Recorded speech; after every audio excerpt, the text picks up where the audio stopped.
আসসালামু আলাইকুম। আজকের প্রশ্নটি হচ্ছে চ্যাপ্টার 9 থেকে সাইকোলিঙ্গুইস্টিক্স থেকে distinction between language acquisition and learning, অর্থাৎ ল্যাঙ্গুয়েজ অ্যাকুইজিশন এবং ল্যাঙ্গুয়েজ লার্নিং এই দুটো জিনিস কি আমি আগে নিজের মতো একটু বলে তারপর তোমাদেরকে বুঝিয়ে দিচ্ছি। অ্যাকুইজিশন বলতে বোঝায় হচ্ছে অর্জন করা, সাবকনশিয়াস মাইন্ডে মানুষ যে জিনিসটা শিখে ফেলে সেটাকে বলে অ্যাকুইজিশন। উদাহরণ কি? যেমন মানুষের হাঁটা শেখা, মাতৃভাষায় কথা বলা। দেখো আমাকে কি কেউ কথা বলা ওইরকমভাবে জোর করে বই পুস্তক নিয়ে শেখাইছে বা হাঁটা শেখাইছে? ইভেন গরু ছাগলকেও যদি বলো তাদের কি হাঁটা জোর করে শেখাতে হয়? না, তারা অটোমেটিক্যালি শিখে যায়। তো এই জিনিসকে বলা হয় অ্যাকুইজিশন। কিন্তু একইভাবে মাতৃভাষা না হয়ে যদি ইংলিশ বা জার্মান ভাষা শেখাতে হয় তাহলে কিন্তু বেদ দিয়ে পিটাইতে পিটাইতে শেখাইতে হয়, তো সেটাকে বলা হয় লার্নিং। অথবা ওই সেই গরু ছাগলকেই যদি মনে করো যে সার্কাসে কোনো জিনিস শেখানো হয় তো সেটাকেও বলা হবে লার্নিং। আর যেটা অবচেতন মনে সাবকনশিয়াস মাইন্ডে অটোমেটিক্যালি শেখা যায় সেটা হচ্ছে অ্যাকুইজিশন। আচ্ছা, তোমাদের আমার কোর্সটি যারা নাওনি এখনও তাহলে কিন্তু অবশ্যই কোর্সটি নিয়ে নিবে। সেকেন্ড ইয়ার থেকে শুরু করে ফার্স্ট ইয়ার থেকে শুরু করে ফোর্থ ইয়ার পর্যন্ত গুরুত্বপূর্ণ যে কোর্সগুলোতে সাধারণত স্টুডেন্টরা বেশি ফেল করে থাকে সবগুলো কোর্স আছে। তো বিস্তারিত আমার ডেসক্রিপশনে লেখা আছে, সেখান থেকে তোমরা দেখে নেবে। এবং আমি বলবো যে এই প্রত্যেকটি কোর্সের free videos plus paid video দু রকমের ভিডিও আছে। পেইড ভিডিওগুলো অফকোর্স কোর্স ভিডিওর মানে ফ্রি ভিডিওর থেকে একটু আলাদা, সে কারণে এগুলো থেকে টাকা দিয়ে তোমাদেরকে নিতে হচ্ছে। তো সেখানে আমি গুরুত্বপূর্ণ প্রশ্নগুলোকে লাইন বাই লাইন বুঝিয়ে দিয়েছি এবং একই সাথে যেগুলো গুরুত্বপূর্ণ বা লাইন বাই লাইন না বুঝিয়ে নিজের মতো করে বললে বোঝানো যায় সেগুলোকে আমি নিজের মতো হোয়াইট বোর্ডে দেখিয়ে দেখিয়ে বুঝিয়ে দিয়েছি। এছাড়াও প্রত্যেকটি চ্যাপ্টারের সামারি ভিডিও তো থাকছেই। তো আর বেশি কথা বললাম না, কোর্সটি যাদের প্রয়োজন ডেসক্রিপশনে বিস্তারিত লেখা আছে, সেভাবে যোগাযোগ করলেই কোর্সটি পেয়ে যাবে। তো অ্যান্সারে চলে আসি। অ্যাকুইজিশন এবং লার্নিং তো আমরা শিখলাম, ল্যাঙ্গুয়েজ অ্যাকুইজিশন এবং ল্যাঙ্গুয়েজ লার্নিং কি? এক কথায় বলে দিলে বলা যাবে যে ল্যাঙ্গুয়েজ যেটা আমরা মাতৃভাষা অটোমেটিক্যালি শিখি সেটা অ্যাকুইজিশন, আর যে ভাষাগুলো অর্থাৎ মাতৃভাষার পরে যে ভাষা শিখতে হয় সবই লার্নিং। তো there is an important distinction made by linguists between language and acquisition. আচ্ছা, আমরা এটা তো বুঝে ফেলছি, তারপরে লাইন বাই লাইন পড়বো কেন?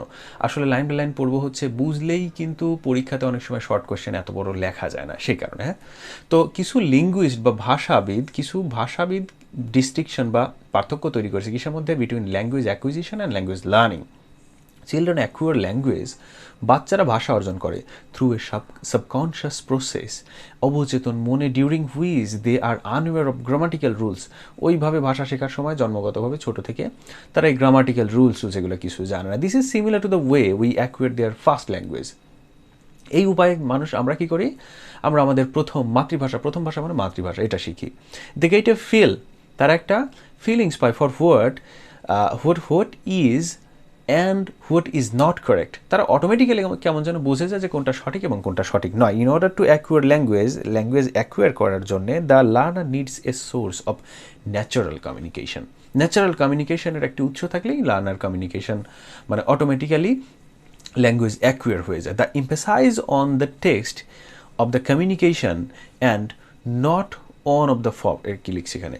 The emphasize on the text of the communication, অর্থাৎ ওই কমিউনিকেশনের টেক্সটের উপরে যে গুরুত্ব দেওয়া, and not on the form. এখানে ফর্ম বা স্ট্রাকচার, ফর্মের উপরে গুরুত্ব দেওয়া হয় না, গুরুত্ব দেওয়া হয় কোথায়? কমিউনিকেশনের টেক্সটের উপরে। হ্যাঁ, এবার আমরা চলে আসি লার্নিংয়ে। এখানে আমরা পড়ছিলাম emphasize is on the text of the কমিউনিকেশনের টেক্সটের উপরেই গুরুত্ব দেওয়া হয়, ফর্মের উপরে দেওয়া হয় না। ল্যাঙ্গুয়েজ লার্নিংয়ের ক্ষেত্রে on the other hand it is not communicative. Language লার্নিংটা মূলত কমিউনিকেটিভ না। কমিউনিকেটিভ বলতে বোঝায় কথোপকথন সংক্রান্ত, এরকম না। It is the result of direct instruction. এটা সরাসরি ইনস্ট্রাকশন পাওয়া। কিসের ইনস্ট্রাকশন পাওয়া? In the rules of A language.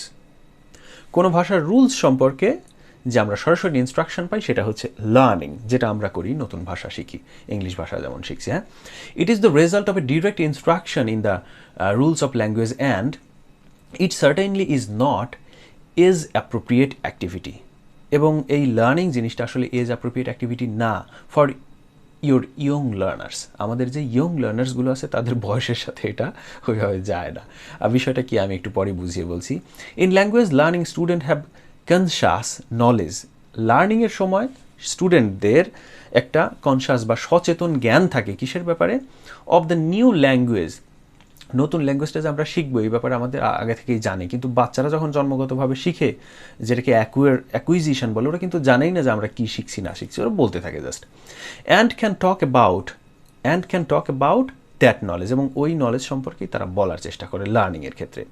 They can fill in the blank on a grammar page. তারপর তাদেরকে ক্লাসে কী দেওয়া হয়, গ্রামার পেজের যে কী বলে ফিলিং ব্ল্যাঙ্কস দেওয়া হয়। তারপর হচ্ছে রিসার্চ হ্যাজ শোন, বিভিন্ন রিসার্চ তাদেরকে দেখানো হয়। However that knowing grammar rules does not necessarily result in a good speaking or writing. মানে গ্রামাটিক্যাল রুলস যে খুবই জরুরি গ্রামার মানে লেখার ক্ষেত্রে বা কথা বলার ক্ষেত্রে, এটা কিন্তু ঠিক না। অনেক মানুষ আছে গ্রামার রুলস বা ব্যাকরণ রুলস জানে না, সুন্দর করে কথা বলতে পারে, সুন্দর করে লিখতেও পারে বাংলাতে। তো ইংরেজদের ক্ষেত্রেও এটা সম্ভব। A student who has memorized the rules of language may be able to succeed on a standardized test of English language but may not be able to speak or write correctly. মানে বলছে যে একটা student যে memorise করছে অনেক অনেক rules ইংলিশের, সে হতে পারে যে স্ট্যান্ডার্ডাইজড টেস্ট যে ইংলিশের যে পরীক্ষা সেখানে হয়তো সে ভালো করতে পারে, কিন্তু সে কথা বলা বা লেখালেখিতে ভালো নাও করতে পারে, ইংলিশে হয়তো কথা বলতে পারে না বা লিখতে পারে না। তো এই প্রবলেমটাই কিন্তু আমাদের দেশে আসলে সবার মধ্যে হয়। যাই হোক, ভিডিও এমনিতেই বিজ্ঞাপন দিয়ে বড় বানিয়ে ফেলেছি, আর বিজ্ঞাপন দিচ্ছি না। তো পরবর্তী ভিডিওসগুলো দেখো, আর যারা কোর্স নাওনি অফকোর্স কোর্সটা নিয়ে নিবে, অবশ্যই কোর্সটা নিয়ে নিবে। আল্লাহ হাফেজ।